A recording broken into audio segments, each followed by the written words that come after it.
Hello students and friends, welcome to the 1 year peak batch for physics NEET 2022 preparation. And we are back with the fourth lecture of the chapter motion in straight line. And the topic for today's lecture is calculus. Calculus क्या है बेटा? Calculus भी mathematics का ही part है, जैसे mathematics के दूसरे parts होते हैं अलजेब्रा, ज्योमेट्री, ट्रिग्नोमेट्री आपने 10th क्लास में सीखा, वैसे ही कैलकुलस भी मैथमेटिक्स का पार्ट है। कैलकुलस का हम बहुत ज्यादा यूज करते हैं फिजिक्स की प्रॉब्लम्स सॉल्व करने में। ऐसे फिजिक्स में बहुत सारे प्रॉब्लम्स होते हैं, क्वेश्चंस होते हैं जो आप कैलकुलस के बिना नहीं कर पाएंगे। सो फर्स्ट ऑफ ऑल हमें यह समझना है कि कैलकुलस का यूज क्या है फिजिक्स में, कैलकुलस को फिजिक्स में यूज क्यों किया जाता है। उससे भी पहले वी शुड नो दैट कि कैलकुलस के दो पार्ट्स हैं, डिफरेंशिएशन एंड इंटीग्रेशन। और आज के लेक्चर नंबर 4 जो कि मोशन इन स्ट्रेट लाइन का लेक्चर है, बट आज के इस लेक्चर में जो आपको मैं सिखाऊंगा दैट इज डिफरेंशिएशन। और ये डिफरेंशिएशन सिर्फ मोशन इन स्ट्रेट लाइन के लिए ही यूजफुल नहीं है बेटा, पूरी फिजिक्स में and specially for the NEET aspirants के अकॉर्डिंग डिफरेंशिएशन हमें कितना आना चाहिए कि हम फिजिक्स के क्वेश्चंस को नीट के लेवल पर सॉल्व कर पाए। ये मेरा मेन मोटिव रहेगा कि इतनी इंफॉर्मेशन मैं आपको इस लेक्चर में प्रोवाइड करा दूं सो दैट नीट के लेवल का क्वेश्चन आप कभी भी कैलकुलस की लैक ऑफ नॉलेज से ना छोड़ें। ओके, तो आज हम कैलकुलस में स्टार्ट करेंगे the topic of differentiation. Now what is differentiation, यहां से हम इसको शुरू करते हैं। तो calculus and in this we are going to learn about differentiation. Now first of all differentiation का यूज क्यों करेंगे फिजिक्स के लिए, फिजिक्स के क्वेश्चन सॉल्व करने के लिए? एंड द आंसर इज हम डिफरेंशिएशन का यूज करते हैं फॉर फाइंडिंग रेट फाइंड करेंगे। What is rate of change of one quantity with respect to the other quantity. ये वाला काम अगर करना है तो will be making use of differentiation. Okay, so for finding rate, second for finding slope of a graph.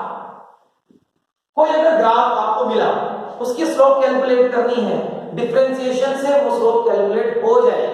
Okay, slope क्या है अगर आपको ये भी नहीं पता then wait for the lecture, आगे लेक्चर में स्लोप क्या होता है ये भी बताया जाएगा। डन। तो रेट क्या होता है we will discuss about this, what is slope we will be discussing about this in this lecture only. एक और चीज हम कर सकते हैं डिफरेंशिएशन से फिजिक्स में, फिजिक्स की बात कर रहे हैं बेटा। Okay, and that too specially for NEET aspirants के लिए मैं बात कर रहा हूं, जो नीट की प्रिपरेशन कर रहे हैं उनके लिए मैं डिफरेंशिएशन यहां एक्सप्लेन कर रहा हूं। तो यहां पर तीसरा पर्पस होता है फॉर फाइंडिंग मिनिमम और मैक्सिमम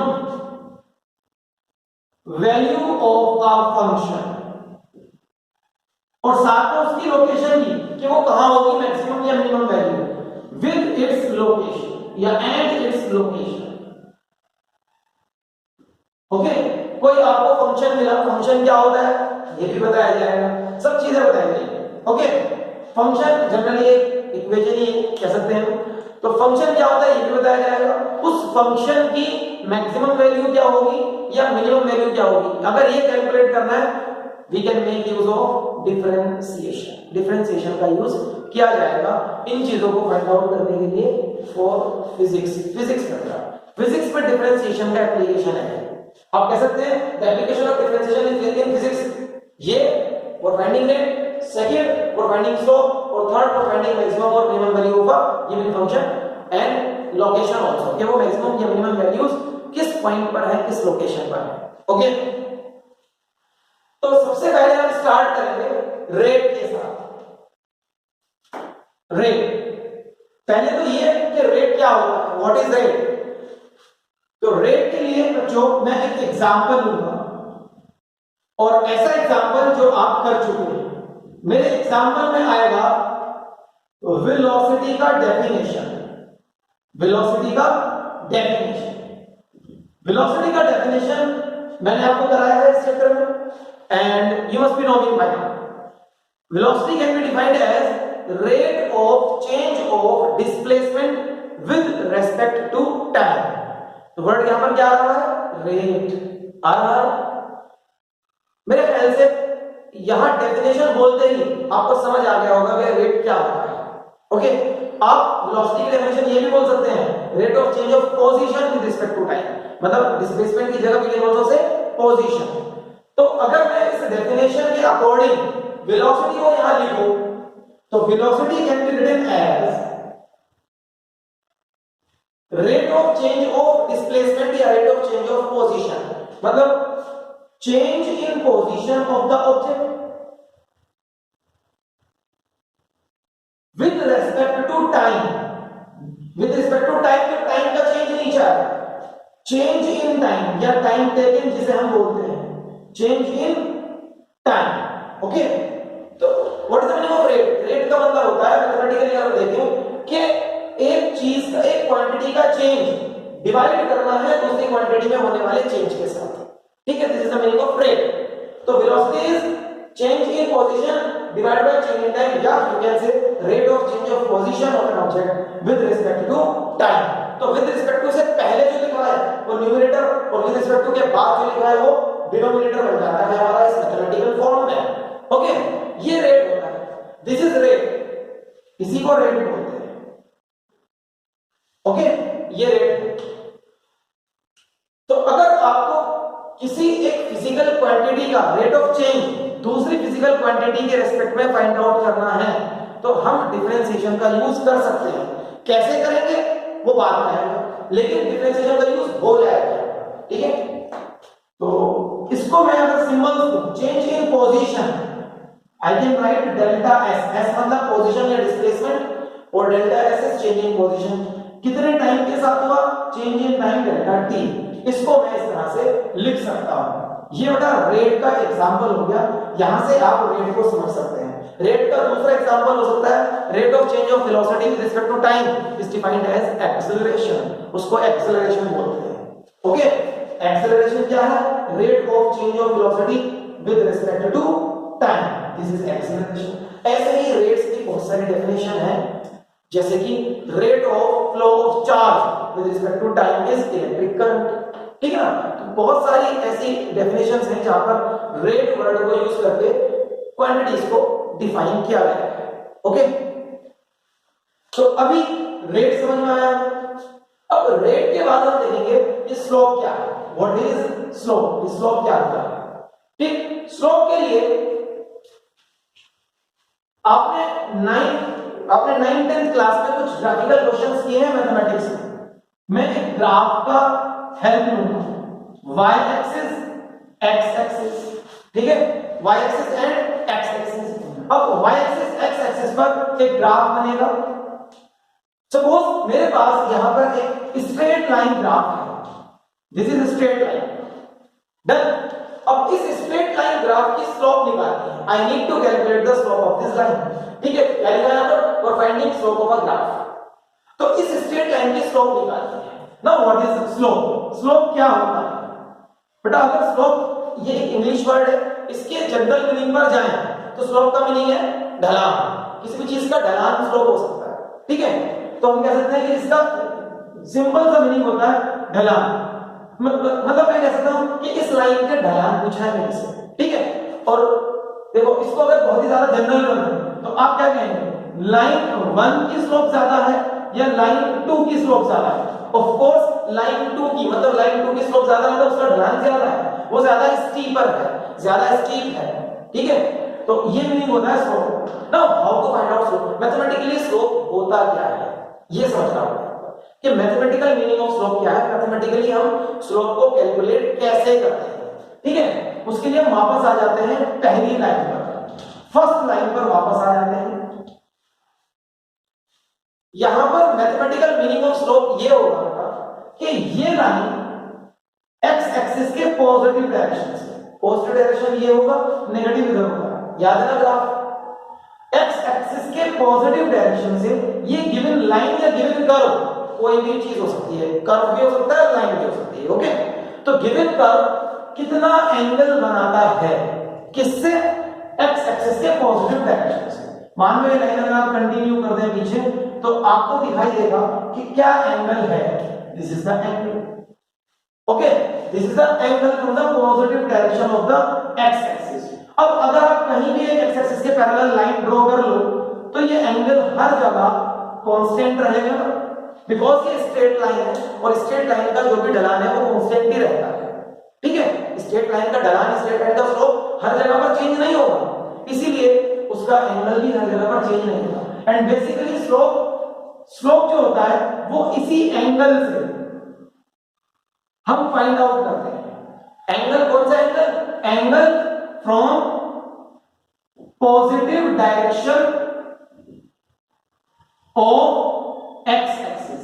मैंने बोला इस एंगल से फाइंड आउट करते हैं। ये एंगल स्लोप होता है, मैंने ये नहीं बोला, ओके। इस एंगल की हेल्प से फाइंड आउट करते हैं। कैसे? रिलेशनशिप है कि स्लोप होता है tan ऑफ थीटा, वही ट्रिग्नोमेट्री वाला tan जो आपने 9th 10th क्लास में भी सीखा और 11th क्लास में भी सीखा, 12th क्लास में भी सीखा, ठीक है। मैथमेटिक्स अगर 11th और 12th में नहीं है कोई दिक्कत नहीं, आपने ट्रिग्नोमेट्री 10th क्लास में इतनी पढ़ी थी, जहां पर 6 ट्रिग्नोमेट्रिक फैक्टर्स आपने पढ़े, sin, cos, tan, sec, cosec and cot, ठीक। तो ये ट्रिग्नोमेट्रिक फैक्टर्स में से tan आपको याद होगा परपेंडिकुलर अपॉन बेस होता है, अगर एक ट्रायंगल कंसीडर कर लिया जाए, डन। तो ये tan थीटा को तुम कैलकुलेट कर लोगे, it means we are calculating the slope. अब tan थीटा कैलकुलेट करने के लिए हम लोगों को क्या करना होगा, देखिएगा। आप क्या करें, इस ग्राफ के ऊपर, ये ग्राफ जो भी ग्राफ स्ट्रेट लाइन है फिलहाल मेरे पास, स्ट्रेट लाइंस के लिए मैं बोल रहा हूं, कोई 2 पॉइंट मार्क कर लो, कोई भी 2 पॉइंट मार्क करो। उन दोनों पॉइंट्स के सामने एक्स एक्सिस पर जो रीडिंग आएंगी, मान लो पहला पॉइंट x1, दूसरा पॉइंट x2, और x1 के कोरिस्पोंडिंग y1 वैल्यू होगी यहां पर, और x2 के कोरिस्पोंडिंग y2 वैल्यू होगी यहां पर। ये कोऑर्डिनेट्स मार्क कर दिए एक तरीके से। पिन पॉइंट्स के, एक पॉइंट A है सपोज, x1 y1 कोऑर्डिनेट, और दूसरा पॉइंट B है, उसके कोऑर्डिनेट्स क्या हो गए, x2 y2।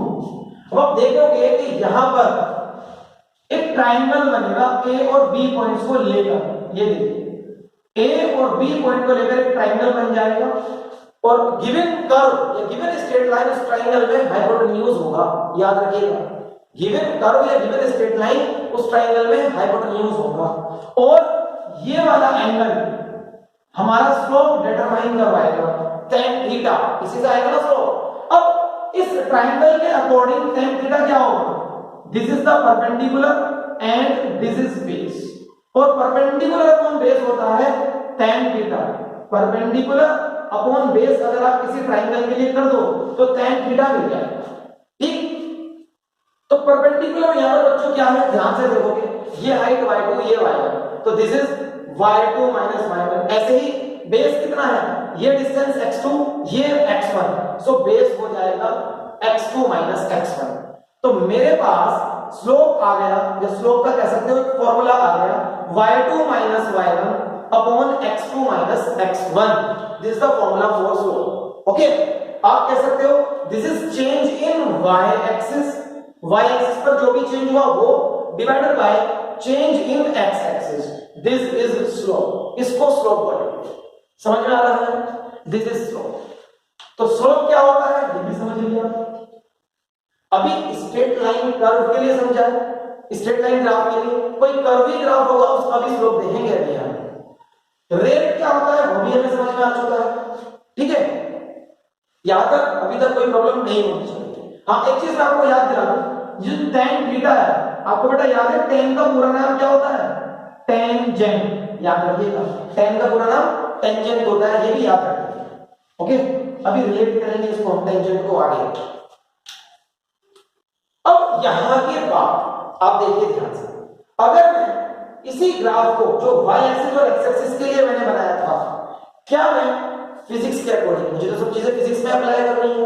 अब फिजिक्स में कैसे ग्राफ्स बनाते हैं, 9th 10th में थोड़ी फिजिक्स पढ़ी है हमने, 11th में भी पढ़ी है। ओके, वहां पर मोशन चैप्टर में हम कुछ ग्राफिकल क्वेश्चंस किया करते थे। तो एक ग्राफ हुआ करता था कुछ इस तरह का कि पोजीशन टाइम ग्राफ। इस एक्सिस पर पोजीशन आएगी, जो y एक्सिस है वो पोजीशन एक्सिस बन गई, और x एक्सिस की जगह पर हम टाइम को प्लॉट करते हैं, टाइम आ गया। ओके, और अगर पोजीशन टाइम ग्राफ सिमिलर कर लेते हैं, कोई स्ट्रेट लाइन ग्राफ है like this. Now my question is कि स्लोप क्या होगा इसका, व्हाट विल स्लोप। तो स्लोप के लिए, स्ट्रेट लाइन के लिए क्या बोला मैंने आपको, for straight line graphs, for straight line graphs, for straight line graphs हम क्या करेंगे, इस स्ट्रेट लाइन पर कहीं भी दो पॉइंट्स मार्क करेंगे, ए एंड बी। उन दोनों पॉइंट्स के अकॉर्डिंग टाइम एक्सिस पर टाइम की वैल्यूज बात करोगे, t1 पहले वाला टाइम, t2 बाद वाला टाइम। पहले टाइम पर क्या पोजीशन है, सपोज s1, बाद वाले टाइम पर क्या पोजीशन है, लेट इट बी s2। इन दोनों पॉइंट से एक ट्रायंगल बन जाएगा। इस ट्रायंगल में a भी हमारा हाइपोटेन्यूज होगा, ठीक है, जैसे पहले मैंने बोला। और स्लोप का मतलब कि x एक्सिस के पॉजिटिव डायरेक्शन से इस लाइन ने क्या एंगल बनाया, दिस एंगल, यही एंगल यहां पर है, ये रहा थीटा। तो यहां पर भी आप स्लोप कैलकुलेट कर सकते हैं, and the slope is of course tan theta which is perpendicular upon base, and perpendicular is s2 minus s1। इतना ये परपेंडिकुलर हो जाएगा बेटा, s2 minus s1, and base is t2 minus t1। Okay, तो base हो गया t2 minus t1, मतलब change in position upon change in time, this is slope. Okay, तो स्लोप यहां से आ गया मेरे पास, एक्चुअली स्लोप ये है change in position upon change in time, ये स्लोप आ गया। अब ये एग्जांपल जो मैंने आपके लिए लिया है, this example is related to physics, हमें तो फिजिक्स में अप्लाई करना है ना सब कुछ, तो this example is related to physics. Okay, अब चेक करो ध्यान से, delta s by delta t is slope and delta s by delta t is rate also। ये क्या था, ये रेट है ना, this is rate, this is how we define rate, यही तो रेट है। तो delta s by delta t rate भी है, और delta s by delta t slope भी है। It means we can say that rate and slope they are one and the same thing। ये तो एक ही चीजें हैं, बस डिफरेंस क्या है, डिफरेंस है उनको पढ़ने का तरीका अलग अलग बना लिया हमने। अगर हम बेसिक कॉन्सेप्ट या डेफिनेशन पर जा रहे हैं तो हम क्या रहे हैं, rate of change of position with respect to time is velocity, और उसी चीज को हम ग्राफिकल स्टडी पर लेकर जा रहे हैं तो हमने उसको बोल दिया स्लोप। ओके, तो हम कह सकते हैं, this is very very important result, कि rate and slope are one and the same thing. याद रखिएगा इस चीज को। यहां तक अभी ये हमने सीखा कि रेट और स्लोप सेम ही होता है। अभी डिफरेंशिएशन कहां से आएगा यहां, वो सीखना बाकी है, ठीक है। डिफरेंशिएशन क्या रोल प्ले करेगा अभी यहां पर, वो भी देखेंगे, ठीक। पहले बेटा इस पे कोई प्रॉब्लम अगर आपको लग रही है, एक बार फिर देख सकते हैं आप इसको, and then we will proceeding further.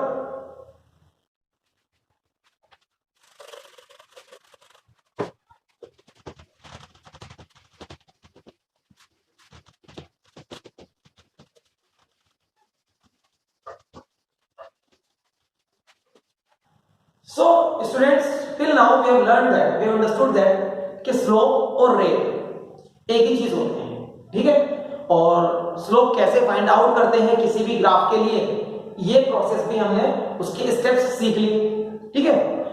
अभी जो आपने ग्राफ का एग्जांपल उठाया, वहां पर ग्राफ का स्ट्रेट लाइन है, लेकिन अगर ग्राफ हो जाए कुछ इस तरीके से, सपोज ये मेरा ग्राफ हो जाए, इधर मैंने लिया पोजीशन, इधर मैंने लिया time, position time graph, because मेरा हर क्वेश्चन फिजिक्स से रिलेटेड होना चाहिए।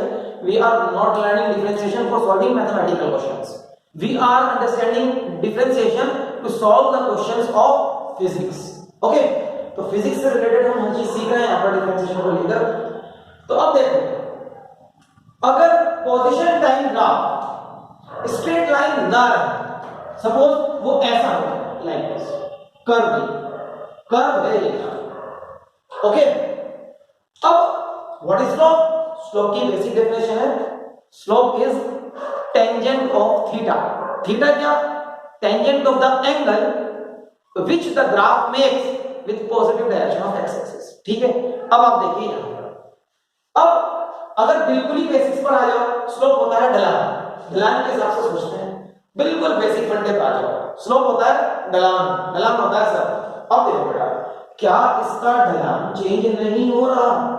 जैसे जैसे टाइम की वैल्यूज आगे बढ़ रही हैं, क्या इसका ढलान चेंज नहीं हो रहा? देखो ध्यान से, अभी ढलान इतना है। अब आप इस पेन पर ध्यान देंगे, मार्कर पर, ठीक है। जैसे जैसे हम टाइम की वैल्यूज के साथ आगे बढ़ेंगे तो ये ढलान ऐसे हो रहा है, लाइक दिस। देखो यहां पर ढलान ऐसे हो गया और यहां पर ढलान ऐसे हो गया, ठीक है। Now what is this line which is along the marker? Marker के अलोंग जो लाइन आ रही है, ये है क्या एक्चुअली? यहां पर भी आएगी और यहां पर भी आएगी। ये लाइन का स्लोप एक्चुअली इंक्रीज हो रहा है धीरे धीरे, और ये लाइन क्या कर रही है? ये लाइन मेरे इस ग्राफ को बस एक ही पॉइंट पर टच करती है। और ऐसी लाइन जो किसी कर्व को या किसी ग्राफ को एक ही पॉइंट पर टच करती है, उसको टेंजेंट बोलते हैं।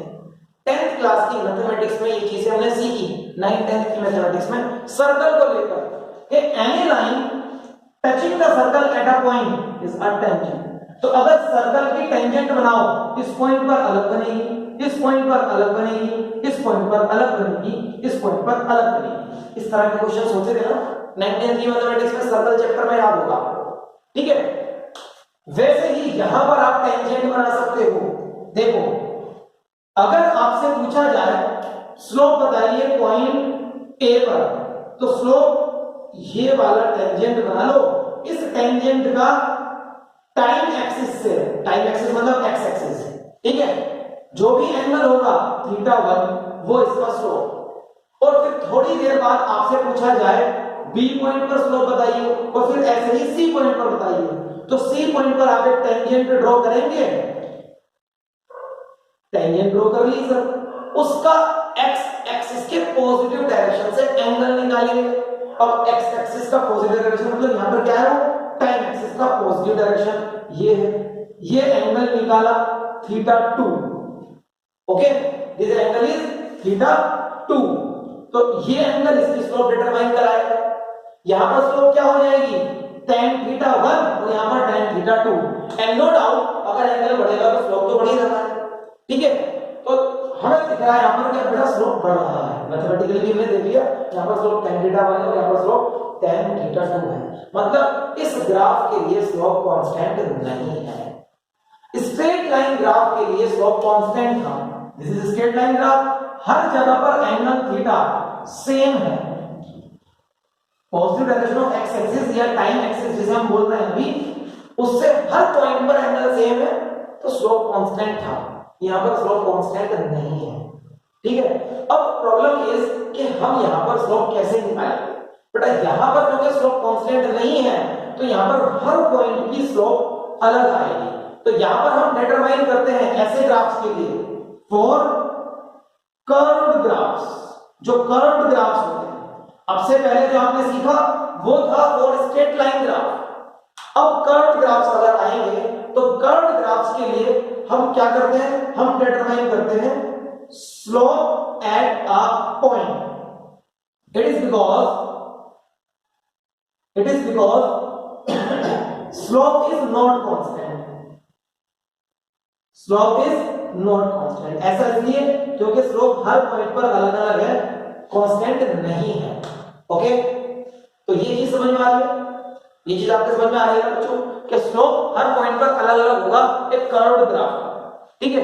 अब ये स्लोप कैलकुलेट कैसे होगा इसका देखते हैं कि how will we calculate this slope, okay. तो वापस इस ग्राफ पर आते हैं हम। सपोज मुझे ये स्लोप डिटरमाइन करना है पॉइंट बी पर। I need to determine the slope at point B. मैं पॉइंट बी पर स्लोप कैलकुलेट करना चाहता हूं, ओके। तो इसके लिए हम क्या करेंगे, हम फिर से 2 पॉइंट्स मार्क कर लेते हैं जैसे पहले किए थे। 2 पॉइंट्स मार्क कर लिए, कर लो, 2 पॉइंट्स मार्क कर लो। 2 पॉइंट्स मार्क करते हैं, मान लो A एंड C, या इस पॉइंट को चलो B बोल दिया मैंने पहले की तरह, और मुझे स्लोप कैलकुलेट करना है पॉइंट P पर।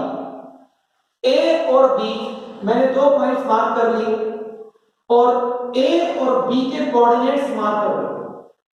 T1 पहला टाइम, उसके कोरेस्पॉन्डिंग पोजीशन S1, T2 दूसरा टाइम, उसके कोरेस्पॉन्डिंग पोजीशन S2। अब एक ट्रायंगल बनाओगे, अगर ट्रायंगल बनाओगे तो ये आप इस लाइन की स्लोप डिटरमाइन कर रहे हो, ओके, लाइन AB की, बट आपको क्या डिटरमाइन करना है, आपको कर्व की स्लोप डिटरमाइन करनी है एट पॉइंट P। तो अब ऐसा क्या करें कि हम P पॉइंट तक पहुंच जाएं, इस P पॉइंट तक पहुंच जाएं, ऐसा क्या करें? इस चीज को अचीव करने के लिए आप कैसे अचीव कर सकते हो कि हम B पॉइंट को धीरे धीरे नीचे लाएंगे, B पॉइंट को धीरे धीरे नीचे लाएंगे और बिल्कुल यहां ले आएंगे, बिल्कुल P के पास। ये है B पॉइंट, यहां है। ऐसे ही A पॉइंट को धीरे धीरे ऊपर लाएंगे और बिल्कुल P के पास, ये A पॉइंट आ गया। And now look at the change over, this is point P। Look at the change over x axis, ये जिसे आप टाइम एक्सिस बोल रहे हो। This is very very small change over time axis. ये क्या है? Very very small change, very very small change in time, okay. और इसके corresponding small change in position देखो, ये टाइम के कोरेस्पॉन्डिंग पोजीशन ये वाली है और ये वाली पोजीशन ये वाली। देन अगर टाइम चेंज वेरी स्मॉल है तो चेंज इन पोजीशन भी वेरी स्मॉल होगा, very very small change in position. Then और अगर आप स्लोप की बात करें यहां पर, तो हमें P पॉइंट पर एक टेंजेंट डालना होगा, उसके अकॉर्डिंग स्लोप बताएंगे। तो P पॉइंट पर टेंजेंट ये रहा,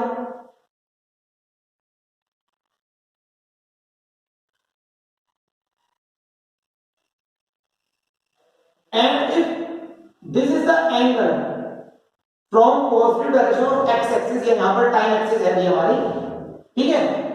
तो अब हम यहां पर स्लोप बता सकते हैं। देखो अब स्लोप क्या बताओगे? स्लोप बताओगे आप, slope is equals to change in y axis which is very small change, ठीक है। तो वेरी स्मॉल चेंज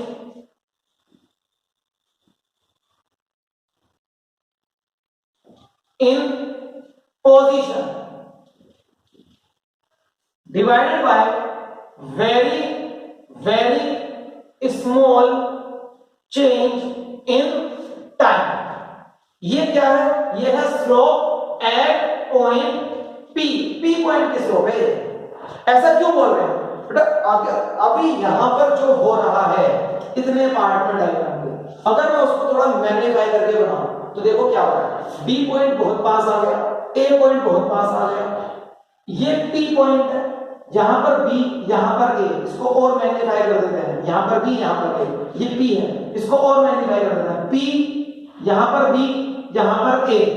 अब ध्यान से देखिए, ये जो टेंजेंट ड्रॉ करी है ना, ये रेड कलर से जो टेंजेंट ड्रॉ करी है, एक्चुअली A और B इतने पास आ चुके हैं कि A, B और P ये सब स्ट्रेट लाइन पर लाई करते हैं और उसी टेंजेंट पे लाई करते हैं जो मैंने यहां पर लाई हुई है।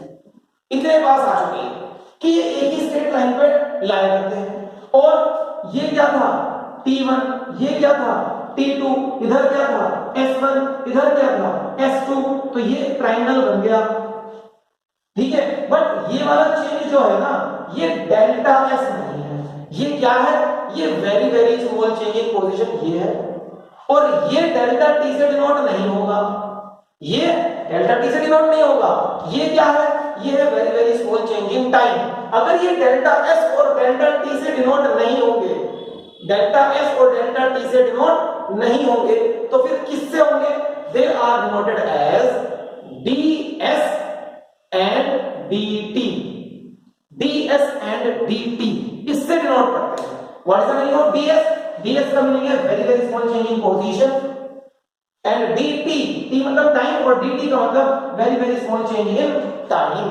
ओके, तो ds और dt से डिनोट कर रहे हैं, मतलब ये वाला चेंज है dt, this is dt and this is ds, और ds अपॉन dt हो गया slope at the point p। अब ये ds upon dt, ds over dt, ये जो हमने मेथड बनाया है लिखने का, एक्चुअली यहीं से हम डिफरेंशिएशन को पढ़ना स्टार्ट करेंगे। इसे कैसे सॉल्व करेंगे? इसे सॉल्व करेंगे using the techniques we will learn in differentiation. यहां से डिफरेंशिएशन आएगा। इट मींस जो काम सिंपल मेथड से नहीं हो रहा, अगर स्ट्रेट लाइन थी तो स्लोप सिंपली आएगी, आपने थोड़ी सी ट्रिग्नोमेट्री लगाई, tan theta is equal to perpendicular upon base, answer आ गया स्लोप का, ठीक है। लेकिन अगर ग्राफ कर्व है, स्लोप का आंसर कैसे आएगा? ds अपॉन dt करके आएगा, लेकिन ये आएगा कैसे? इसको सॉल्व कैसे करेंगे हम लोग? ये सॉल्व करना हम सीखेंगे डिफरेंशिएशन रूल्स से। डिफरेंशिएशन के रूल्स हैं, उन्हें सीखना है पहले, ठीक है। तो अभी इतना तो समझ आ रहा है कि डिफरेंशिएशन जब हम करेंगे तो कुछ ऐसा लिखा मिलेगा, ds अपॉन dt, इसको क्या बोलेंगे? डिफरेंशिएशन के टर्म्स में इसको बोलेंगे हम कि वी आर डिफरेंशिएटिंग s क्या है यहां पर? Position, with respect to time t, ये बोलेंगे इसको। This is how we will read it, okay, इस तरह से बोलेंगे इसको। We are differentiating s with respect to t, और थोड़ी देर पहले मैंने आपको बताया था slope and rate they are one and the same thing. तो इट मींस आप स्लोप को भी ऐसे लिख सकते हैं और रेट को भी यही लिख सकते हैं, ओके। स्लोप भी ds बाय dt लिख सकते हो और रेट को भी ds बाय dt लिख सकते हो, और very small change in position upon very small change in time will give us, physics के according, will give us slope at that point, मतलब velocity at that point. It means ये instantaneous velocity है, velocity at a point is instantaneous velocity. आपको मैंने बोला था ना कि वेलोसिटी अगर एवरेज है तो दूसरे टाइप की भी होती है इंस्टेंटेनियस वेलोसिटी, जिसको हम बोलते हैं एट अ पर्टिकुलर टाइम। तो हम यहां से इंस्टेंटेनियस वेलोसिटीज भी कैलकुलेट कर सकते हैं, इंस्टेंटेनियस एक्सेलरेशन भी कैलकुलेट कर सकते हैं। इनफैक्ट कोई भी ऐसी फिजिकल क्वांटिटी जो टाइम के साथ लगातार चेंज होती है, उसकी इंस्टेंटेनियस वैल्यूज कैलकुलेट करने के लिए हम डिफरेंशिएशन का यूज करते हैं। ये भी एक यूज है, इंस्टेंटेनियस वैल्यूज फाइंड आउट कर लेना, ओके। तो यहां से आपका जो भी आंसर आएगा वेलोसिटी के लिए वो क्या होगा? इंस्टेंटेनियस वेलोसिटी होगा, velocity at a particular time या velocity at a particular point, okay. यहां तक चीजें समझ में आ रही है बच्चों? अब यहां के बाद हम आगे सीखेंगे कि डिफरेंशिएशन करते कैसे हैं, ओके। आगे बढ़ते हैं।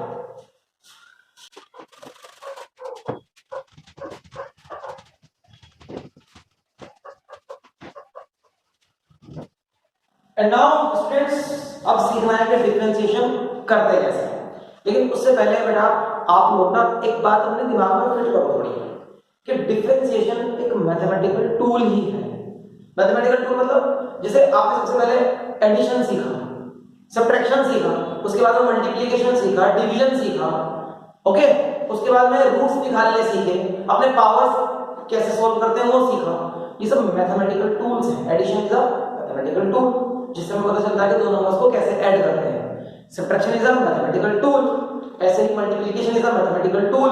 बिल्कुल वैसे ही डिफरेंशिएशन भी एक मैथमेटिकल टूल ही है, जिससे हमें पता चलता है कि हम किसी फंक्शन का स्लोप या किसी फंक्शन का रेट दूसरे वेरिएबल के रिलेशन में कैसे कैलकुलेट कर सकते हैं, ओके। तो डिफरेंशिएशन ये है, ये कोई बड़ी तोप नहीं है जो आपसे चलेगी नहीं, इट इज सिंपल। और मेडिकल एग्जाम्स की प्रिपरेशन करने वाले स्टूडेंट्स के लिए तो वैसे भी इसमें काफी कम चीजें रखी गई हैं, ठीक है बेटा।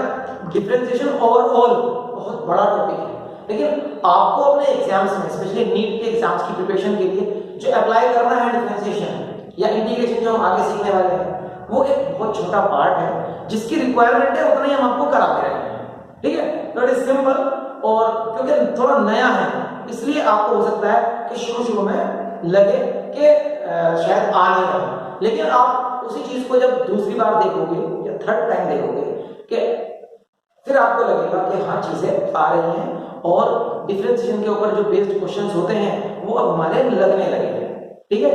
तो डिफरेंशिएशन क्या है? एक मैथमेटिकल टूल है, बिल्कुल वैसे ही जैसे एडिशन एक मैथमेटिकल टूल है, सब्ट्रैक्शन एक मैथमेटिकल टूल है, वैसे ही मैथमेटिकल टूल है डिफरेंशिएशन, बिल्कुल वैसे। ओके, एडिशन दो नंबर्स को ऐड कराता है, सब्ट्रैक्शन दो नंबर्स का डिफरेंस बताता है, डिफरेंशिएशन एक क्वांटिटी का रेट ऑफ चेंज दूसरी क्वांटिटी के रेस्पेक्ट में बताता है, या फिर हमें स्लोप कैलकुलेट करके देता है। डिफरेंशिएशन का ये काम है। ओके, तो अभी आपने देखा कि अगर कहीं कुछ ऐसा लिखा मिल जाए तो हमें डिफरेंशिएशन करना होता है। ओके, क्या करना होता है? डिफरेंशिएशन। S और T, S और T की जगह Y और X भी हो सकते हैं ना। ग्राफ याद है, ग्राफ था पोजीशन टाइम, तो क्या ये ग्राफ y और x नहीं होते? हाँ बिल्कुल होते हैं सर। तो ds by dt की जगह ये भी लिखा मिल सकता है dy by dx। अब मैं dy by dx लेकर चलूंगा, ठीक है। देखिए dy by dx सारा खेल ये y और x का है। y और x ये दोनों ही वेरिएबल्स हैं, याद रखिएगा। y और x दोनों ही वेरिएबल्स हैं। y and x are variables, लेकिन इनमें से x इंडिपेंडेंट वेरिएबल है, इंडिपेंडेंट वेरिएबल, और y डिपेंडेंट वेरिएबल है। y क्या है? डिपेंडेंट वेरिएबल, मतलब x किसी पे डिपेंड नहीं करता, y डिपेंड करता है। y डिपेंड करता है तो किस पे? y डिपेंड्स अपॉन x, या फिर हम दूसरे टर्म्स में कह सकते हैं y is a function of x। ये थोड़ी मैथमेटिकल लैंग्वेज हो गई। y डिपेंड्स अपॉन x या y is a function of x, एक ही मीनिंग है, ठीक है। y x पर डिपेंड करता है, मतलब y की वैल्यूज x की वैल्यू चेंज होने से चेंज हो जाती है, ये इसका मीनिंग है। और अगर ऐसा है तो y और x के बीच में रिलेशन क्या है? वो रिलेशन गिवन होगी, उसी को फंक्शन बोलते हैं। मान लो for example, just for example, आपको गिवन है कि y is equals to ax square plus bx plus c। याद आया कुछ? क्वाड्रेटिक होती थी ना ये, यस वही थी मैंने। तो y x की वैल्यूज पर इस इक्वेशन के अकॉर्डिंग डिपेंड कर रहा है, ये इसका मीनिंग है। ओके, या ऐसे भी लिखा जाए y is equals to ax plus b, ये भी हो सकता है ना। कुछ याद आया? लीनियर इक्वेशंस इन टू वेरिएबल्स, याद है मैथमेटिक्स का चैप्टर, वहां पर कुछ ऐसी इक्वेशंस हुआ करती थी, ठीक। तो y x पर डिपेंड कर रहा है तो y की इक्वेशन होगी जिसमें x जरूर आएगा, और अगर आप x की वैल्यू चेंज करोगे तो y की वैल्यू चेंज हो जाएगी। मतलब x is independent variable and y is depending upon x, so it is dependent variable. Okay, ये डिपेंडेंट वेरिएबल है, तो याद रहेगा y डिपेंडेंट है, y x पर डिपेंड करता है, x इंडिपेंडेंट वेरिएबल है, दोनों वेरिएबल्स कांस्टेंट कोई नहीं है, ठीक। इसके आगे dy by dx में अब क्या करना है?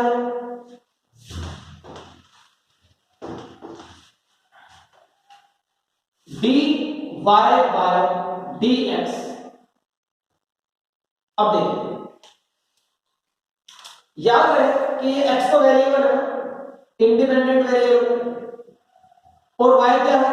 y है फंक्शन ऑफ x। इसी को डिफरेंशिएट करना है, किसे करना है डिफरेंशिएट? y को डिफरेंशिएट करना है। जैसे फॉर एग्जांपल, अगर मैं एडिशन के लिए बताऊं आपको कि ये करो, this, you have to do this. अब इससे पता चल गया आपको कि एडिशन करना है, किसको करना है, 4 और 3 को ऐड करना है। बिल्कुल वैसा ही यहां पर है, देखिए डिफरेंशिएशन करना है, किसका करना है, इसका करना है y का। तो this has to be differentiated, this has to be differentiated. किसके रेस्पेक्ट में करना है, इसके रेस्पेक्ट में करना है। Differentiation to be done with respect to this, differentiation to be done with respect to this, ये वेरिएबल जो है दिस वेरिएबल। पता कैसे चला डिफरेंशिएशन करना है, ये देख लिया आपने dy dx, इससे पता चला कि डिफरेंशिएशन करना है। ये है मेरा मैथमेटिकल टूल फॉर डिफरेंशिएशन, ये डिफरेंशिएशन का मैथमेटिकल टूल है। कहीं भी लिखा मिले dy dx ऑफ y, कैसे पढ़ते हैं इसको, how to read this, dy dx of y, क्या बोल रहे हैं, dy dx ऑफ y, ऐसे पढ़ना है, dy dx ऑफ y, ठीक है। या differentiation of y with respect to x, ये भी बोल सकते हैं, क्या बोल सकते हैं, differentiation of y with respect to s। तो अगर आपको ये सब चीजें समझ में आती हैं, ये एक बॉक्स में डाल के आप डिफरेंशिएशन आसानी से करोगे, कोई कंफ्यूजन ही नहीं होगी। बेसिक्स क्लियर है ना, the thing is basics must be clear, basics clear है, कर क्या रहे हैं ये पता है तो कोई दिक्कत ही नहीं होगी। आप कर रहे हो और ये नहीं पता क्या कर रहे हो तो दिक्कत ही दिक्कत है, ओके। तो ये चीज बेटा बहुत इंपॉर्टेंट है, डिपेंडेंट वेरिएबल, इंडिपेंडेंट वेरिएबल, इसका डिफरेंशिएशन करना है, इसके रिस्पेक्ट में करना है। किसे देखकर पता चला, जैसे इसे देखकर पता चला एडिशन करना है, ओके, ये साइन है इसको देखकर पता चलता है सब्ट्रैक्शन करना है, ओके, ये साइन है इसको देखकर पता चलता है स्क्वायर रूट करना है। ये सब मैथमेटिकल टूल्स हैं। वैसे ही ये एक टूल है जिसे देखकर पता चलता है डिफरेंशिएशन करना है, y का करना है विद रिस्पेक्ट टू x करना है, ओके, इतना हो गया। अब डिफरेंशिएशन करने के रूल्स क्या है, यहां आएंगे हम लोग कि डिफरेंशिएशन करने के रूल्स क्या है, और हर रूल का एक एक दो एग्जांपल मैं लेकर चलूंगा सो दैट हर रूल हमारा क्लियर होता चला जाए। इसको बेटा एक बार नोट कर लो, मैं स्पेसिफिकली बोल रहा हूं इसके लिए, है ना।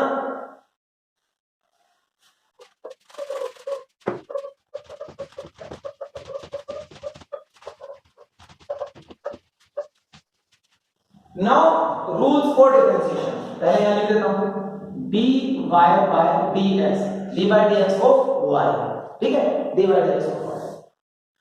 अब क्योंकि ये y क्या है, एक्चुअल में ये y is a function of x, मतलब y is a function of x का मतलब क्या है, y की इक्वेशन होगी x की फॉर्म में, अभी मैंने लिखी थी ax square plus bx plus c या ax प्लस b, ठीक है। अब ये फंक्शंस कई तरह के हो सकते हैं, ये फंक्शंस कई तरह के हो सकते हैं। Functions can be algebraic, algebraic कैसे, अगर इस तरह के हो ax square plus bx plus c, या y is equal to ax plus b, या y is equal to ax cube, ठीक है, ये सब अलजेब्रिक फंक्शन है, बस x की पावर्स चेंज हो रही है देखो, ठीक है। ये ऐसे फंक्शंस को बोलते हैं अलजेब्रिक फंक्शंस। ट्रिग्नोमेट्रिक भी हो सकते हैं, हो सकता है y is equal to sin x लिखा हो, y is equal to cos x लिखा हो, y is equal to tan x लिखा हो, तो functions can be trigonometric, okay. Functions can be exponential, इन्हें एक्सपोनेंशियल फंक्शंस बोलते हैं। e एक कांस्टेंट है, उसके ऊपर पावर पहुंची x, जो इंडिपेंडेंट वेरिएबल है वो पावर में आ गया, इनको बोलते हैं एक्सपोनेंशियल फंक्शंस। या लॉगरिथमिक फंक्शंस भी होते हैं, log x ऐसा कोई फंक्शन आ जाए, ओके। तो फंक्शंस कई तरह के होते हैं और इन्हीं फंक्शंस पर डिपेंड करता है कि रूल कैसा होगा, ठीक। सपोज हम सबसे पहले सीखेंगे अलजेब्रिक फंक्शंस, अगर फंक्शंस अलजेब्रिक हो मतलब ऐसी इक्वेशंस हो तो डिफरेंशिएशन कैसे करते हैं। तो रूल्स फॉर डिफरेंशिएशन, पहला rule dy dx of x to the power n, y की जगह क्या लिखा है, y की जगह लिखा है x to the power n, जैसे यहाँ लिखा है x क्यूब, x की पावर 4, x की पावर 10, x की पावर 100, x की पावर 1000, x की पावर n, कुछ भी हो सकता है ना वो n, x की पावर -5, x की पावर -10, ओके ये n कुछ भी हो सकता है यहाँ पर।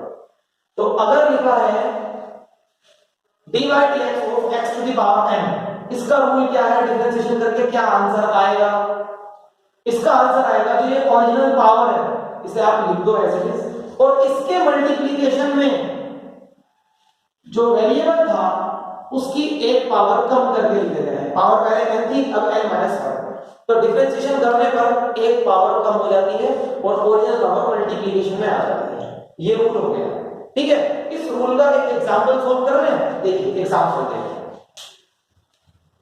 एग्जांपल भी करेंगे side by side. Example suppose मुझे करना है d by dx of x की पावर 2, तो ओरिजिनल पावर 2 ये कॉपी कर लिया, n को कॉपी कर लिया था, अब n की जगह क्या लिखा है 2, और अब इस वेरिएबल की एक पावर कम, तो 2 1, जैसे n 1 की जगह क्या हो जाएगा 2 1, तो दिस इज 2x, वैसे ही d by dx of x की पावर 6, तो answer will be 6x to the power 5, direct रख सकते हैं हम लोग, बिल्कुल कर सकते हैं। d by dx of x की पावर -3, अब ये क्या है n है, n कॉपी कर लिया, इसकी एक पावर कम करो, -3 तो पहले ही है, एक और कम कर दो, तो answer will be -3x to the power -4, आप इसे ऐसे भी लिख सकते हो, नेगेटिव पावर नीचे जाकर पॉजिटिव हो जाती है। सो इन दिस मैनर हम इस रूल को यूज कर सकते हैं डिफरेंशिएशन करने के लिए, पहला रूल हो गया। आगे अभी 2 या 3 रूल्स इसी पे डिपेंड करेंगे, इसी के दूसरे फॉर्म में कह सकते हैं, ओके। देखिए next rule,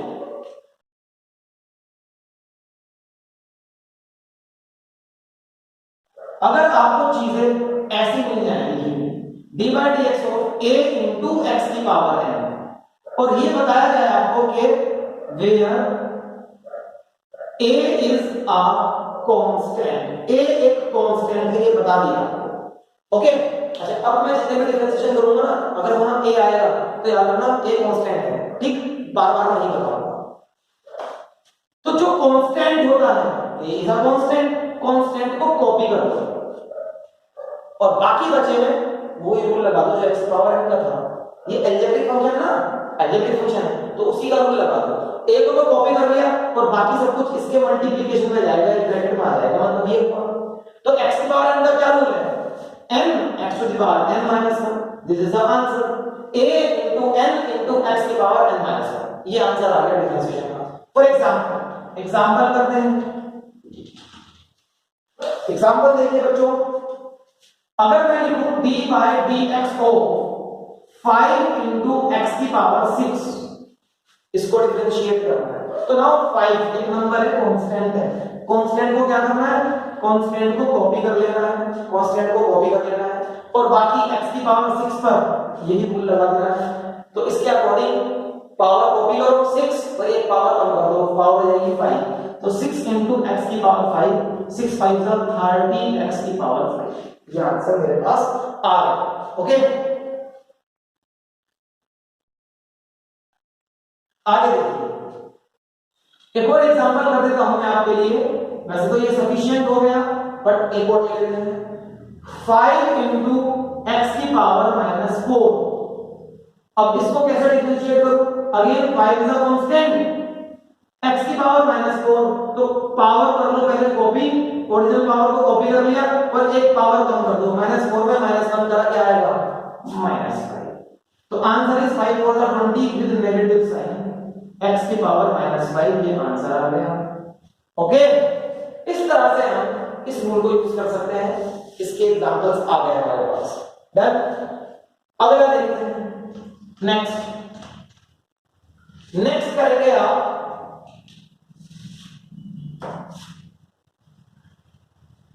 dy dx of x, अगर x ही लिखा हो तो क्या करोगे, बड़ा पावर 1 है ना, अगर ये रूल लगाओगे तब भी हो जाएगा, देखो 1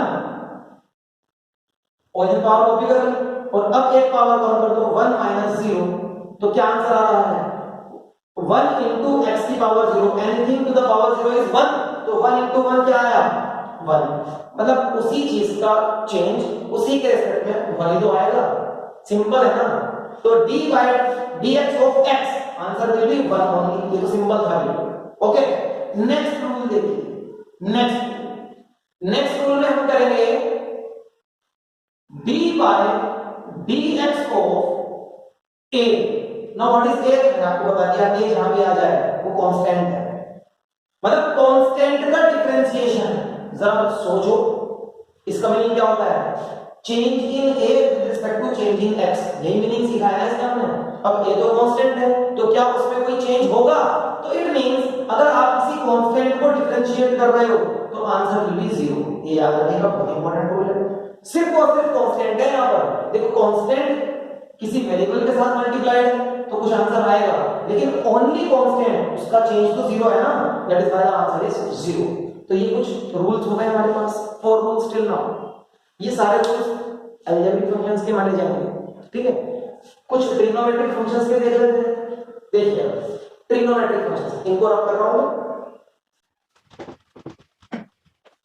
now the fifth rule, d by dx of sin x, तो देखो y की जगह क्या लिखा है, y की जगह हमने लिख दिया sin x, मतलब यहां पर y क्या है, y sin x है, एक ट्रिग्नोमेट्रिक फंक्शन हो गया ऐसा, ये like this trigonometric function.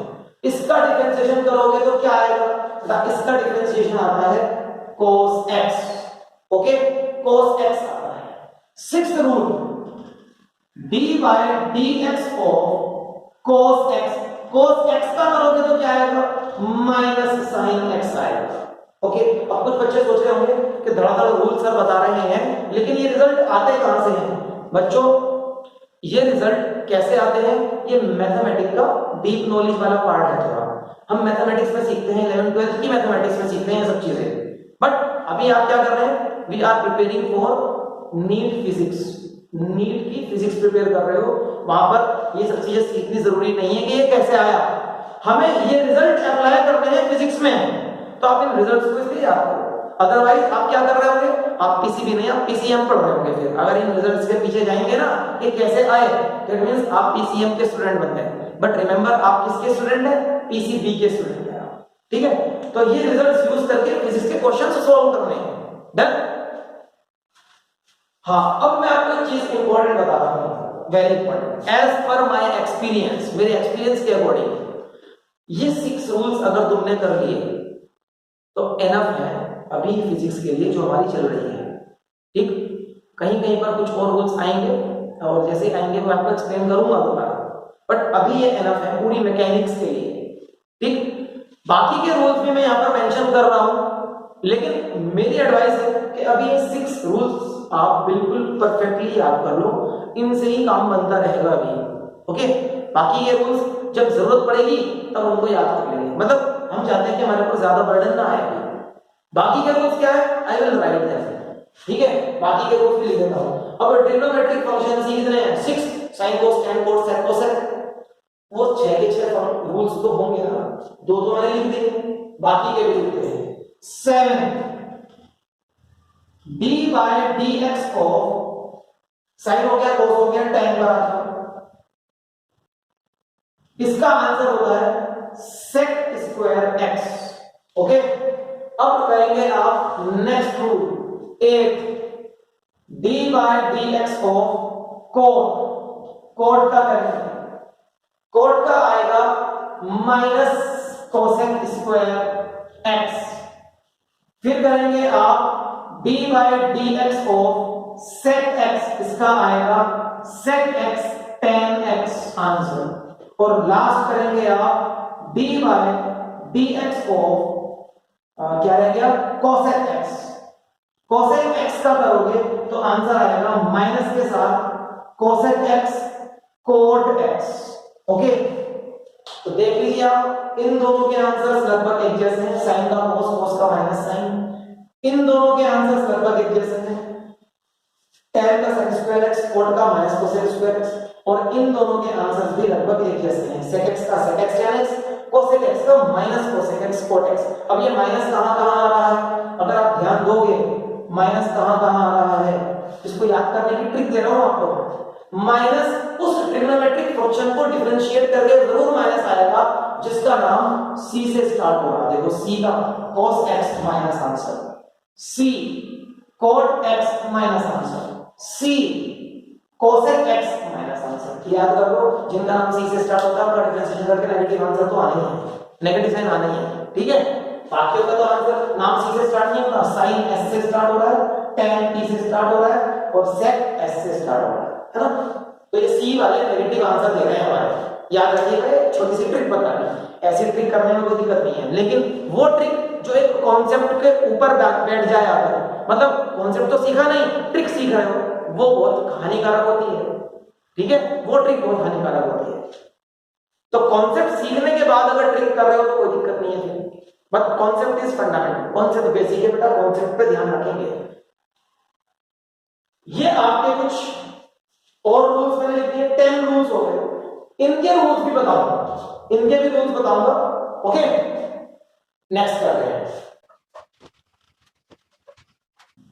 and now you will do the rules for exponential function and logarithmic function, but ये इतने इंपॉर्टेंट नहीं है, मैंने आपको पहले बता दिया है अभी के लिए, ठीक है। बाद में लोगरिथमिक फंक्शन तो आएगा भी, हीट एंड थर्मोडायनामिक्स के चैप्टर में आएगा, लेकिन एक्सपोनेंशियल फंक्शन शायद ही आपको नीट की प्रिपरेशन में नहीं मिले, but we will do that. अगर कहीं आ गया तो you will be able to solve the question, okay. तो रूल्स क्या है देखते हैं। नंबर 11, अगर आपके पास फंक्शन है like this, y is equals to a to the power x, a is a constant as I have already told you, a is a constant, ये कहलाता है एक्सपोनेंशियल फंक्शन कहलाएगा एक तरीके से, और आपको ये करना है y की जगह क्या लिखा है a to the power x, इसका आंसर आएगा a to the power x log a, e base पर a, ये आंसर है, ठीक है। और अगर आपको कहीं मिल गया, ये भी इसी में है, इसी का दूसरा पार्ट है, अगर आपको मिल जाए log y is equals to e to the power x, e भी एक कांस्टेंट है और इसकी वैल्यू अप्रोक्सीमेटली 2.7 होती है, इसको एक्सपोनेंशियल कांस्टेंट बोलते हैं। क्या बोलते हैं इसको? Exponential constant. और ये भी यही है जो यहाँ बेस पर लिखा है, log की बेस पर। अगर ये होगा तो आपको डिफरेंशिएशन में क्या करना होगा, देखिए यही रूल लगाएंगे, कोई नया रूल नहीं है, इसलिए मैंने रूल नंबर 11 ही रखा है। इसका आंसर आएगा e to the power x log e base पर e, देखो a जहां लिखा था वहां क्या आ गया e, तो जहां a आएगा वहां e आएगा, एंड log e बेस पर e होता है 1, तो अगर ये पूरी वैल्यू क्या होगी 1, तो आंसर क्या होगा e की पावर x। तो it means e to the power x का differentiation e to the power x की होता है, याद रखिए, ठीक है। कह सकते हो कि e to the power x का डिफरेंशिएशन करने से कुछ नहीं बिगड़ता, ये कह सकते हो, ठीक है ना। नेक्स्ट रूल लोगरिथमिक फंक्शन के लिए, मतलब अगर आपके पास ये function y depends upon x such that y is equals to log e base पर x, इसको कैसे करेंगे देखिए, it means dy dx of log x का डिफरेंशिएशन क्या होगा 1 बाय x, ये होगा 1 बाय x, ओके। लेकिन अगर ये बेस बदल जाए, देखो dy dx log a base पर x है, तो क्या आएगा 1 by x log e base पर a आएगा। अब सोचो अगर a की जगह e आ जाए तो यहां पर भी a की जगह e आ जाएगा, और log e बेस पर e क्या होता है 1, दैट इज व्हाई 1 x। जैसे यहां से यहां पहुंचे वैसे यहां से यहां पहुंचे, ओके। तो आपको मेन रिजल्ट ये रहेगा, वैसे हमारा ये इसका स्पेशल केस है और इसका स्पेशल केस मैंने पहले बता दिया, ये इसका स्पेशल केस है, ये स्पेशल केस इसको याद ही रखिएगा, ये रूल्स याद रखिएगा, ठीक है। ये डिफरेंशिएशन के रूल्स हैं जो मैंने आपको बताया, and I think more than this कुछ नहीं आएगा फिजिक्स के अकॉर्डिंग, वो भी मेडिकल वाले स्टूडेंट्स के लिए। अब कुछ क्वेश्चंस कर देता हूं मैं जिससे कि आपको डिफरेंशिएशन करना आ जाए, आप डिफरेंशिएशन के लिए यूज्ड टू हो जाए। बेसिक क्वेश्चंस अलजेब्रिक फंक्शंस को लेकर मैंने किए थे, ठीक है। और कुछ क्वेश्चंस करते हैं, देखिए हो सकता है कि डिफरेंशिएशन में एक से ज्यादा फंक्शंस हो, कैसे सॉल्व करेंगे सर? तो वो क्वेश्चंस आपके लिए मैं 2 या 3 क्वेश्चंस कर रहा हूं, so that you can have idea. देखिए, सपोज आपसे कहा गया कि y इज इक्वल्स टू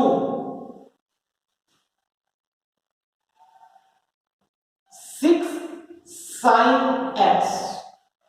अब सिर्फ sin x नहीं है, 6 sin x, तो व्हाट इज 6? और dy by dx क्या आएगा? y की जगह क्या लिखोगे? 6 sin x।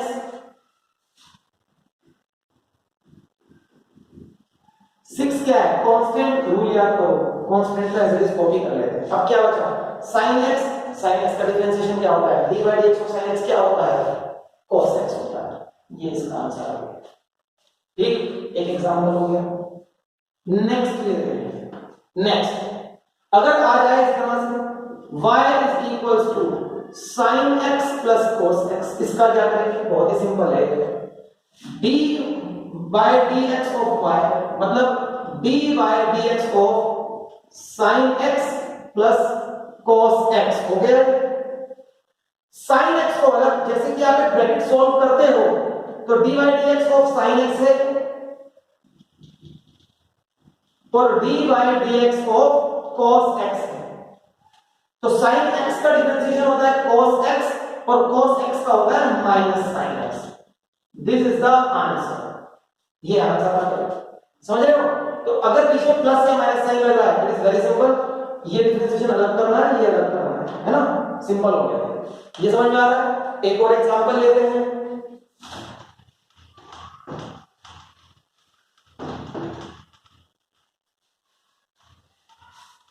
अगर आपके पास दो फंक्शंस मल्टीप्लाई हो जाए, y is equals to x square sine x. अब देखो, एक फंक्शन ये है अलजेब्रिक और ये है ट्रिग्नोमेट्रिक, दो अलग अलग फंक्शंस हैं। ये मल्टीप्लाई हो रहा है आपस में, इसको कैसे सोल्व करोगे? इसके लिए हमारे पास होता है एक रूल जिसका नाम है प्रोडक्ट रूल। प्रोडक्ट रूल, इसको यूज करेंगे, क्वेश्चन हो जाएगा। प्रोडक्ट रूल क्या कहता है? प्रोडक्ट रूल कहता है कि जब आप करोगे dy by dx of y, तो आपको क्या करना है? आप पहले वाले फंक्शन को एज इट इज रख लो, कांस्टेंट रख लो, ठीक है? एज इट इज रख लो, रख लिया, और दूसरे वाले को डिफरेंशिएट कर दो। sin x का डिफरेंशिएशन है cos x, हो गया।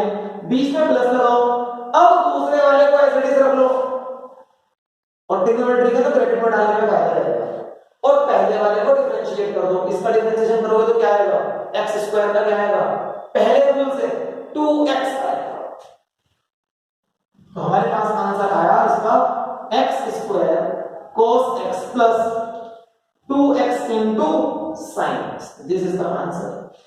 ये प्रोडक्ट रूल हो गया। एक और क्वेश्चन कर देते हैं प्रोडक्ट रूल का आपके लिए। देखिए, अगर आपके पास ये है sin x into cos x, product rule लगा सकते हैं यहाँ पर, इनको दो फंक्शंस मानेंगे, ठीक है ना? तो जब dy by dx करोगे, पहले को एज इट इज रखा, दूसरे को डिफरेंशिएट करो। cos x का डिफरेंशिएशन क्या होता है? माइनस sin x होता है सर, ये आ गया माइनस, फिर प्लस लगाओ बीच में। अब दूसरे को एज इट इज रख लो, और पहले का डिफरेंशिएशन क्या होता है? sin x का होता है cos x, उसका डिफरेंशिएशन कर दिया। ये दोनों मल्टीप्लिकेशन में है, ये दोनों मल्टीप्लिकेशन में है। So the answer is minus sin square x प्लस cos स्क्वायर x। ये आंसर आ गया। ओके, प्रोडक्ट रूल के दो क्वेश्चन कर दिए मैंने आपके लिए। बट इन क्वेश्चंस को ना थोड़ा ध्यान से देखिएगा, एक बार क्लास ओवर होने के बाद ये क्वेश्चंस दोबारा देखिएगा एंड ट्राई के आप खुद करके देखिएगा, तब आपको ज्यादा समझ में आएगा। ठीक है, बिल्कुल बेसिक से सिखा रहा हूं इन क्वेश्चंस की हेल्प से, कि अगर कहीं किसी फिजिक्स के क्वेश्चन में ऐसी इक्वेशंस आ जाए जिन्हें आपको डिफरेंशिएशन करना पड़े, तो how will you approach for such questions? Okay, product rule हो गया। एक क्वेश्चन रूल भी होता है, जो दो फंक्शंस डिवाइड कर रहे हैं एक दूसरे को, एक न्यूमरेटर में लिखा हो और दूसरा डिनोमिनेटर में लिखा हो, उसके लिए आता है question rule. Question rule for example ऐसा कोई क्वेश्चन है, sin x upon cos x, ये कोई क्वेश्चन है, क्वेश्चन रूल लगेगा।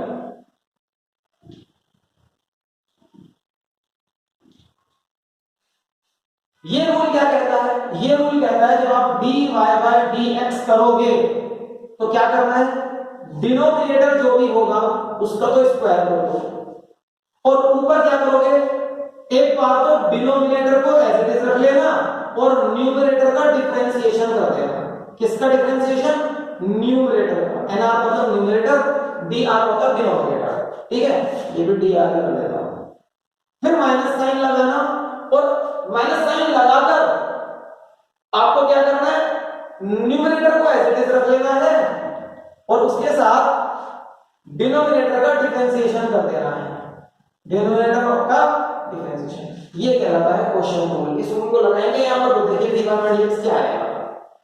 तो डिनोमिनेटर का स्क्वायर कर दो नीचे और ऊपर क्या करोगे? डिनोमिनेटर को एज इट इज रख लो, cos x है डिनोमिनेटर में, sin x का डिफरेंशिएशन कर दो, sin x का डिफरेंशिएशन cos x होता है। फिर माइनस लगाओ, ये रहा माइनस। अब क्या करोगे? अब न्यूमरेटर को एज इट इज रख दो, sin x को एज इट इज रख दिया सर, और इसके मल्टीप्लिकेशन में डिनोमिनेटर का डिफरेंशिएशन कर दो। cos x का डिफरेंशिएशन होता है minus sin x, minus minus minus क्या हो जाएगा? प्लस। तो ये हो गया cos square x plus sin square x upon cos square x। अरे ये क्या बना? ये बन गया ट्रिग्नोमेट्री की सबसे पहली आइडेंटिटी सीखी थी 10th क्लास में। sin स्क्वायर x प्लस cos square x is equals to 1 upon cos square x, और 1 अपॉन cos होता है sec, तो sec square x is the answer. एक चीज और दिखाऊं, चेक करो tan x का डिफरेंशिएशन क्या होता है, रूल चेक करो। tan x का डिफरेंशिएशन क्या होता है, रूल चेक करो। d by dx of tan x क्या होता है? sec स्क्वायर x होता है। चेक करा आपने? और ये sin अपॉन cos क्या होता है? ये भी तो tan है। तो एक तरीके से tan x का डिफरेंशिएशन प्रूव भी कर दिया मैंने आपके लिए, है ना? बट ये सब मैथमेटिक्स का पार्ट है। ओके, तो अभी आपको मैंने सिर्फ ये सिखाया कि अगर दो फंक्शंस डिवाइड हो रहे हो तो कैसे अप्रोच करेंगे, दो फंक्शंस मल्टीप्लाई हो रहे हो तो कैसे अप्रोच करेंगे। ठीक है, ऐड हो रहे हो या सब्ट्रैक्ट हो रहे हो तो बहुत ही सिंपल था, सिर्फ उस ब्रैकेट को ऑन कर दे, ओपन कर देंगे। ठीक, तो इस तरीके से आपको क्वेश्चंस करने हैं। जाते जाते एक रूल और सिखा देता हूं जिसे चेन रूल कहते हैं, और उसका क्या फायदा होगा सीखने का देखिएगा। आपको पता है अब आगे देखिए, जैसे कि अगर आपको कुछ ऐसा क्वेश्चन मिल जाए कि साइन एक्स क्यूब का डिफरेंशिएशन करना।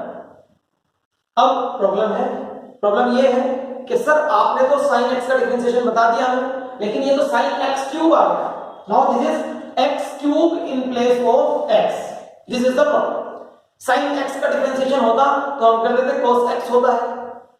देखो, अब जहां पर आपने x याद किया, x मतलब that is the variable x, लेकिन उसकी जगह x क्यूब है। ओके, तो अब आपको क्या करना होगा, इसको डिफरेंशिएशन करने के लिए हमें चेन रूल का यूज करना होता है। यहां पर मैं आपको बताऊंगा चेन रूल क्या करता है। चेन रूल ऐसे डिफरेंशिएशन को सॉल्व करेगा। देखिए, आप इमेजिन कर लो कि यहां पर x ही है, x मान लो ये x है पूरा, this is x।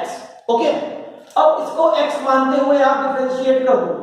sin x का डिफरेंशिएशन होता है cos x, लेकिन वो x एक्चुअल में क्या है? x cube. उसके बाद मल्टीप्लाई चलेगा पूरा, मल्टीप्लाई के बाद एक चेन आएगी, चेन रूल। चेन क्या है? जिसको आपने x माना था उसको डिफरेंशिएट करो। एक्चुअल में वो क्या है? x क्यूब है ना, x क्यूब का डिफरेंशिएशन हो जाएगा 3x square, so that the final answer is 3x square cos x cube. x cube का डिफरेंशिएशन कोई x की पावर n वाले से पावर एक कम हो जाएगी 3x स्क्वायर, और फिर आपने फाइनल आंसर लिख दिया। ओके, इसका एक एग्जांपल और देख लेते हैं, the final question of the lecture. Suppose आपको डिफरेंशिएशन के लिए मिल जाए कि आपको डिफरेंशिएट करना है x square plus x under the root, इसको डिफरेंशिएट करना। नाउ अगर सिर्फ रूट x होता, had this been like this, तो आप इसको इजीली कर लेते, आप लिख सकते थे इसको dy dx ऑफ x की पावर 1/2 सॉल्व कर लेते। ठीक है, ये आंसर आ जाता है इसका। पावर एक कम करनी, ओरिजिनल पावर यहां आएगी, पावर एक कम कर दो तो दिस इज 1/2 x की पावर -2 या 1/2 root x। This is a final answer, मतलब रूट x का डिफरेंशिएशन 1/2 रूट x आ जाएगा।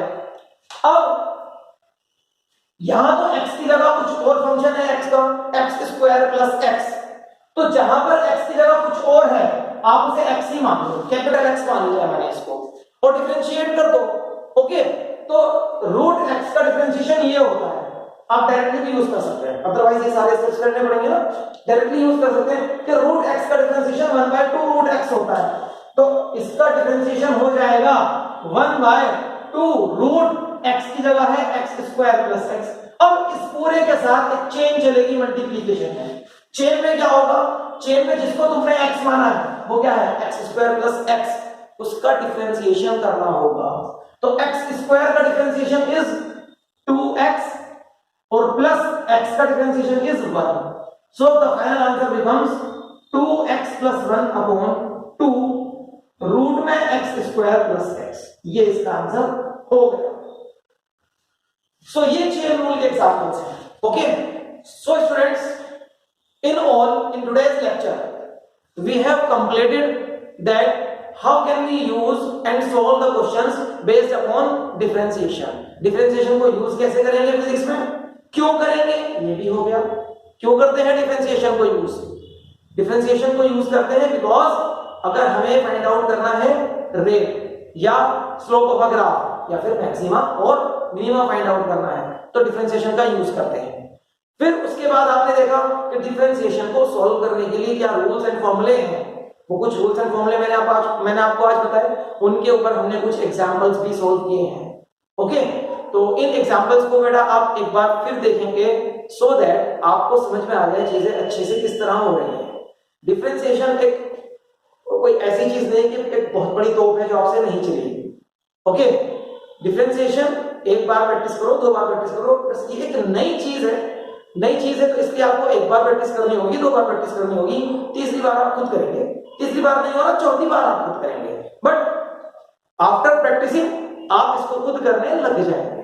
ठीक है, तो डिफरेंशिएशन इंपॉर्टेंट भी बहुत है क्योंकि फिजिक्स के बहुत सारे क्वेश्चंस कई बार डिफरेंशिएशन के ऊपर बेस्ड होते हैं। डन, तो मैक्सिमा एंड मिनिमा शायद बचा है अभी।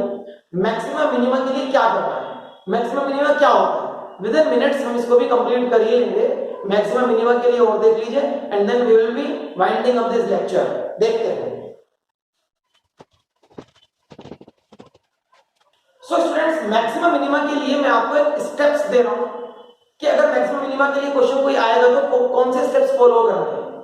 एक्चुअल में जब कुछ क्वेश्चंस आएंगे हम वहां पर इसकी भी प्रैक्टिस कर लेंगे, बट मैक्सिमा मिनिमा मतलब क्या है, मैक्सिमा मिनिमा का मतलब है कि maximum value of given function, इसको बोलते हैं मैक्सिमम। एंड मिनिमम का मतलब है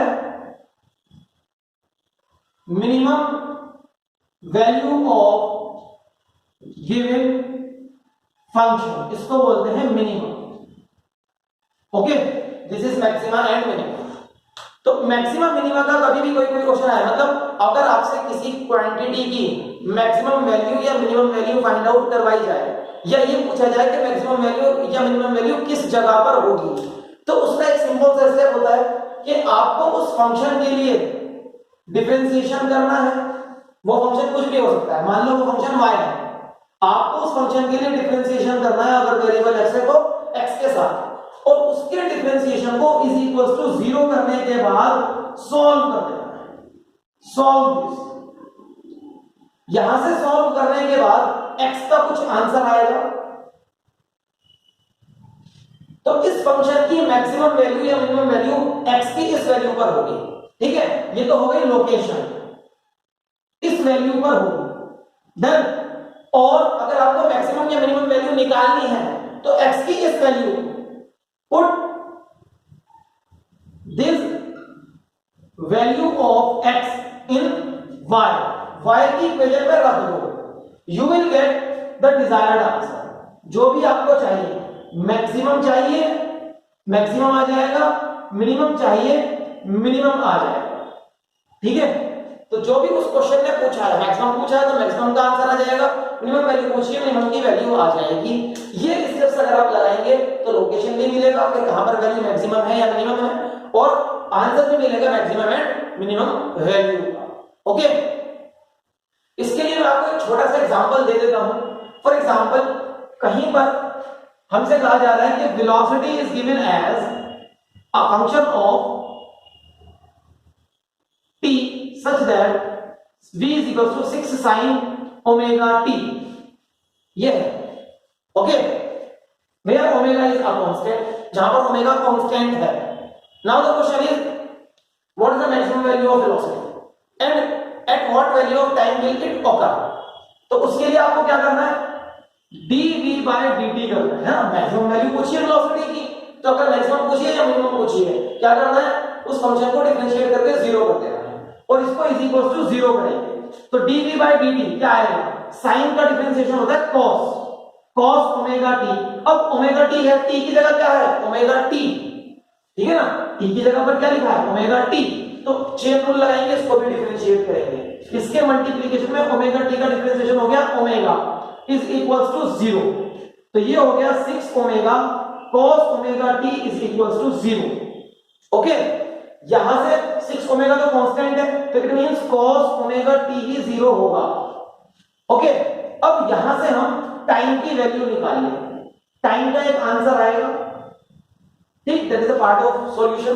टाइम का आंसर आएगा और टाइम के उस आंसर को अगर आप इस वेलोसिटी की इक्वेशन में लगा दोगे तो आपको पता चल जाएगा कि वेलोसिटी मैक्सिमम कितनी होगी, क्योंकि इस क्वेश्चन ने मैक्सिमम पूछा है ना। और यहां से टाइम के हो सकता है मल्टीपल आंसर्स आए, तो कुछ आंसर्स पर वेलोसिटी मैक्सिमम भी हो सकती है और कुछ आंसर्स पर वेलोसिटी मिनिमम भी हो सकती है, वो हमें डिसाइड करना होता है। तो जब इस तरह के क्वेश्चंस आएंगे we will solve them properly और फिर उन क्वेश्चंस को भी हम समझ जाएंगे कि कैसे करने होते हैं। ओके, बट ये क्वेश्चंस रेयरली कभी आते हैं। अब समझ रहे हो ना कि मान लो पेपर में बहुत ही ज्यादा टफ क्वेश्चंस हैं, तो ऐसे केसेस में रेयरली क्वेश्चंस इस तरह के आते हैं। अदरवाइज मेडिकल की प्रिपरेशन करने के लिए स्टूडेंट्स को यहां तक पहुंचने की जरूरत भी नहीं है, ठीक है। बट उन रेयरर केसेस के लिए भी हमें अपने आप को प्रिपेयर करना है, हमें रेयरर केसेस के लिए भी प्रिपेयर करना है। That is why we are considering all this, ठीक है। इसीलिए हम सब इन सब चीजों को अभी लेकर चल रहे हैं, ठीक।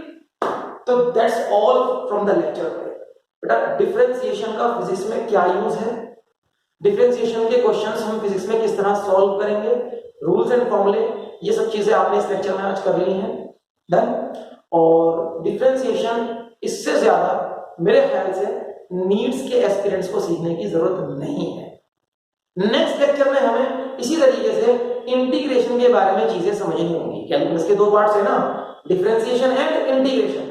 So our next lecture will be devoted to the study of integration, कि हम नीट की प्रिपरेशन में इंटीग्रेशन को किस लेवल तक सीखें, वो आपको सब बताया जाएगा। इंटीग्रेशन का यूज क्या होता है फिजिक्स में वो भी बताया जाएगा। इस तरीके से हमारा कैलकुलस का पूरा टॉपिक जो एक नीट एस्पिरेंट को आना चाहिए वो कंप्लीट हो जाएगा इन दीस 2 lectures. Okay, so I hope कि आपको आज के लेक्चर से काफी अच्छी चीजों का इंफॉर्मेशन मिली है और काफी अच्छी नॉलेज भी आपको गेन हुई होगी। और आपको ये लेक्चर कैसा लग रहा है, रियल में अगर आपको एक नॉलेज गेन हो रही है और आपको अपनी मेडिकल की नीट की प्रिपरेशन के लिए एक बूस्ट मिल रहा है, तो बेटा आई वुड लाइक कि आप इस चैनल को अगर अभी तक सब्सक्राइब नहीं करा है तो सब्सक्राइब कर लें, वीडियोस को लाइक करें। ओके, इससे मेरे काम करने को मुझे मोटिवेशन मिलता है, ठीक है। I will feel motivated to work more for you. Okay, और अपने फ्रेंड्स को जो दूसरे नीट एस्पिरेंट्स हैं उनको अगर आपकी नॉलेज में है तो इस वीडियो का लिंक शेयर करें, जिससे उनको भी ज्यादा से ज्यादा इन वीडियोस का बेनिफिट हो सके। Okay students, so wish to see you in the coming lecture. That's all for today, bye bye.